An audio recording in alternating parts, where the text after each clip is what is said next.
Hello guys and welcome to learn with Chinitech react series. Previous video में हमने understand किया folder structure को। आज की इस वीडियो के अंदर हम अंडरस्टैंड करने वाले हैं रिएक्ट जेएस के अंदर जेएसएक्स फाइल्स क्या होते हैं, जेएसएक्स फाइल्स की इंपॉर्टेंस क्या होने वाली है। सिंपली इन वन टर्म अगर मैं जेएसएक्स को एक्सप्लेन करूं, JSX stands for JavaScript XML और जावास्क्रिप्ट एक्सटेंशन। क्या मतलब, मैं समझाता हूं। In React HTML tags are called JSX। अगर मैं इसको वन लाइन में डिफाइन करूं ना तो in React HTML tags are called JSX। अगर तुम लोग अपना HTML कोड जावास्क्रिप्ट के अंदर लिख रहे हो ना, उसको हम JSX बोलेंगे। सर प्रैक्टिकली दिखाएं, ज्यादा अच्छा समझ आएगा। आओ इसके अंदर जाओ, तुम्हारे पास public.html में अंदर आओगे, यहाँ पे तुम्हारे पास एक फोल्डर आ रहा है index.html। जो भी फोल्डर तुम्हारा .html का रिएक्ट के अंदर आएगा उसको हम .html फाइल नहीं बोलेंगे, उसको हम क्या बोलेंगे, .jsx फाइल। खत्म, that's it, simple as that. कुछ भी नहीं है। इसको नॉर्मली अगर जब तुम फ्रंट एंड पे काम कर रहे होते हो, जब तुम HTML CSS जावास्क्रिप्ट पे काम करते हो तो तुम लोग इसको क्या बोलते हो, सर ये HTML की फाइल है।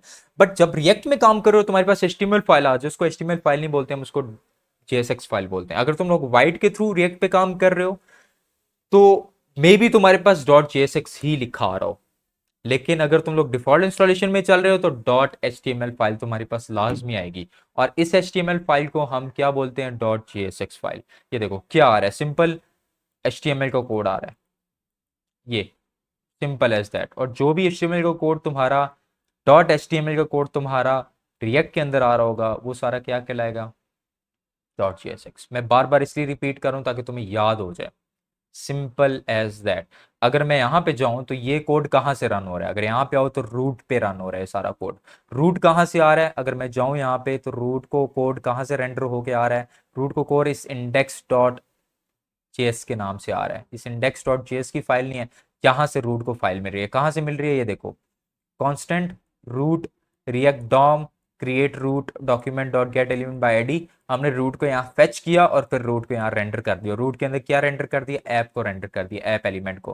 तो जो भी ऐप डॉट जेएस के अंदर मैं कोड लिख रहा हूँ वो यहाँ पे रन होके हमारे पास प्रॉपरली आ रहा है। That's it, simple as that. Now let's understand Babel और वेब पैक्स क्या होते हैं। जब भी तुम लोग रिएक्ट जेएस को इंस्टॉल करोगे ना, बाय डिफॉल्ट तुम्हारे पास बेबल और वेब पैक जरूर इंस्टॉल होगा। इस नोड मॉड्यूल्स के अंदर कहीं ना कहीं इंस्टॉल्ड पड़ा होता है। अब इसका भी एक बड़ा इंपॉर्टेंट रोल होता है। क्या इंपॉर्टेंट रोल होता है, इसको अंडरस्टैंड करो। बेबल और वेब पैक जो होते हैं ना, जो हम अभी करंटली हम ES6 वर्जन जावास्क्रिप्ट पे जब हम काम कर रहे होते हैं, हम रिएक्ट के अंदर वो यूज कर रहे होते हैं। जो नॉर्मल ब्राउजर्स है ना वो इसको अंडरस्टैंड नहीं करते। जो ब्राउजर्स है ना हमारे, वो उस कोड को अंडरस्टैंड नहीं करते, ES6 के वर्जन के कोड को। तो बेबल और वेब पैक का काम क्या होता है, जो मॉडर्न जावास्क्रिप्ट का कोड होता है ना, उसको अंडरस्टैंडेबल फॉर्म के अंदर कन्वर्ट करके ब्राउजर को समझाना। Simple as that. अगर तुम्हें दिखाऊं, जस्ट बेबल पे जाओ, Babel, simple Babel JS search कर लो ब्राउजर पे आके। यहाँ पे तुम्हारे पास बेबल जेएस डॉट आईओ के नाम से फाइल आ जाएगी, जिसको ओपन कर लो। ये क्या है, कंपाइलर है। ये देखो लिखा भी आ रहा है, Babel is a JavaScript compiler. Simple as that. जब भी तुम लोग नई मॉडर्न जावास्क्रिप्ट लिखते हो ना तो ब्राउजर को इन चीजों की समझ नहीं आती, तो उस चीज को समझाने के लिए हम बेबल का यूज करते हैं रिएक्ट के अंदर। सिंपल ऐसा है। वेब पैक का भी सेम काम होता है। सिंपल, जितनी भी फंक्शनैलिटी हम मॉडर्न जावास्क्रिप्ट की लिखते हैं वो बेबल और वेब पैक ही कन्वर्ट करते हैं। अच्छा, तो अगर सर करके दिखाएं थोड़ा सा, अगर मैं थोड़ा सा रन करके दिखाऊं, जैसे ये कोड हमारे पास लिखा हुआ है, जैसे कांस्टेंट रूट क्रिएट किया हुआ है, फिर रूट को रेंडर किया हुआ है। अगर मैं ये रन करूं बेबल के अंदर जाके, मैं तुम्हें दिखाता हूँ। जस्ट बेबल के अंदर जाओ, ट्राई इट आउट पे क्लिक कर लो यहाँ पे। तो तुम लोग यहाँ पे अपने कोड को कंपाइल करके देख भी सकते हो कि मेरे कोड में हो क्या रहा है। अब जैसे ये देखो, यहाँ पे हम अपना कोड लिखेंगे, यहाँ कंपाइल होगा। मैं जस्ट अपने कोड को यहाँ रखा और यहाँ पे कंपाइल होके आ गया। ये देखो, import JSX as JSX from what, मैंने कोड कहाँ से उठाया, index.js से उठाया था। तो जस्ट रिएक्ट से उठा रहा है, एक कांस्टेंट रूट डायरेक्टरी क्रिएट कर रहा है, स्ट्रिक्ट मोड के अंदर रूट को क्या कर रहा है, रेंडर कर रहा है। फिर एक चाइल्ड आ रहा है, उस चाइल्ड के अंदर अब देखो चाइल्ड के अंदर क्या कर रहा है, ऐप वाली एलिमेंट को रेंडर कर रहा है। अगर मैं इस ऐप को हटा दूं और यहाँ पे जो सिंपल H1 लिख दूं, सिंपल क्या लिख दूं, एक H1 लिख देता हूँ मैं।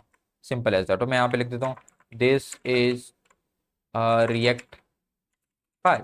मैं सिंपल ये लिखता हूँ, दिस इज रिएक्ट फाइल।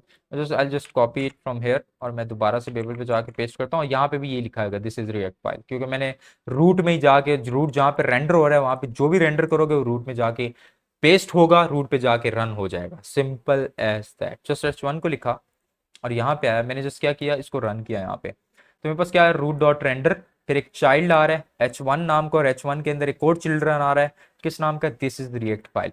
ये क्या कर रहा है, इस कोड को कंपाइल करके दे रहा है। ब्राउजर ये समझ रहा है, ब्राउजर के पास जब ये कोड जा रहा है ना, तो ब्राउजर इसको इस तरह कन्वर्ट करके, बेबल उसको इस तरह कन्वर्ट करके ब्राउजर को समझा रहे हैं। सिंपल ऐसा है, समझ आ गई? ठीक है, लेट्स गो विद इट, आगे चलते हैं। अब क्वेश्चन आता है, सर ये जो रूट आ रहा है ये क्यों हम क्रिएट कर रहे हैं? जैसे ये देखो, इंपोर्ट रिएक्ट फ्रॉम रिएक्ट हमने प्रॉपरली किया हुआ है, तो ये रूट क्यों हमने क्रिएट किया यहाँ पे रन करने के लिए? क्यों रूट क्रिएट किया, मैंने प्रीवियसली वीडियो में भी समझाया हुआ, क्योंकि index.html के अंदर मैंने एक रूट क्रिएट किया है जहां पे हमारा कोड रन होगा। हम एक रूट बनाते हैं जहां पे हम जितना भी कोड लिखते हैं उस रूट के थ्रू रन करते हैं।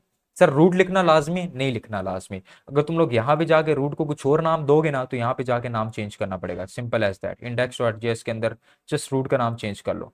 यहाँ पे जाके गेट एलिमेंट बाय आईडी की जगह जो नाम तुमने वहां रखा होगा यहाँ रिप्लेस करो। फिर ये वेरिएबल नाम अगर सेम रखना चाह रहे हो तो सेम रखो, नहीं तो चेंज कर लो। That's it, simple as that. अच्छा, अब क्वेश्चन आता है कि JSX फाइल्स रन कैसे होती हैं? JSX फाइल रन करने के लिए तुम्हें रिएक्ट को इंपोर्ट करना लाजमी है।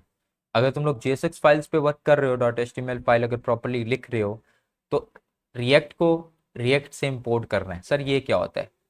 इसको मैं अगर कमेंट आउट कर दूं और मैं कोड को दोबारा रन करता हूँ, लेट्स सी क्या आ रहा है। एक एरर आ रहा है मेरे पास, देखो, is react is not defined, search for keywords react, error आ चुके हैं हमारे पास index.js फाइल के अंदर से।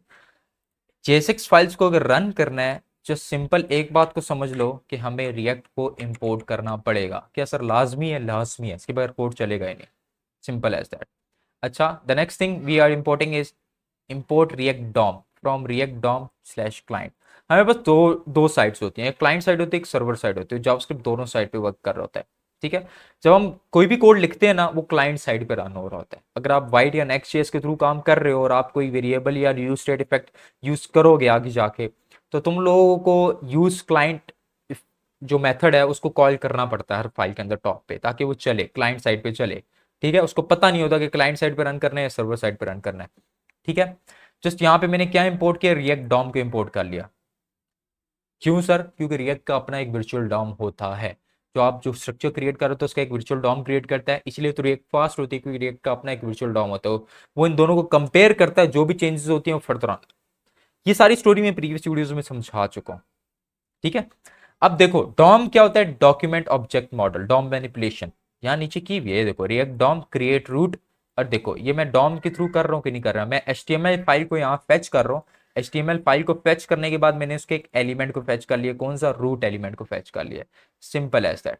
इस इंडेक्स फाइल को मैंने यहाँ पे इंपोर्ट भी किया हुआ है प्रॉपरली, ठीक है। तो जस्ट जो चीजें तुमने यहाँ पे लिखी है ना, ये रिएक्ट डॉम के थ्रू रन हो रही है। ये जो document dot get element by ID है ना, जिनको रिएक्ट डॉम का आईडी है, इसको प्रॉपर्ली मैं प्लेलिस्ट लेके आ चुका हूँ, जस्ट उसको देख लो, समझ आ जाएगी, ठीक है।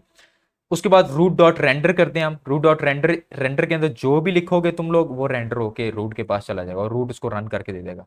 Simple as that. I hope तुम लोग को समझ आ गई होगी इस चीजों की। CSS फाइल्स होती है हमारे पास, app.js के अंदर जो लिखोगे और फिर उसको यहाँ जाके रूट के अंदर तुम्हें रेंडर करना पड़ेगा। तो जब भी कोई एलिमेंट को आप यहाँ पे मेंशन करना चाह रहे हो, just write it as this. मैं इसको कर लेता हूँ ऐप स्लैश के साथ क्लोज कर दो। Simple as that. अब जो भी ऐप के अंदर लिखोगे वो यहाँ पे रेंडर होगा। ये देखो ऐप आ रही है, app.js की फाइल को ओपन करता हूँ और मैं यहाँ पे करता हूँ दिस इज ऐप एलिमेंट। देखो, तो यहाँ पे क्या आ रहा है? अच्छा, तो सर क्या मैं अगर यहाँ पे जाके इसके साथ H1 को अगर रेंडर कर दूं, ठीक है, तो क्या ये भी शो करेगा दिस इज H1? ये देखो, ये भी साथ रेंडर करेगा। Simple as that.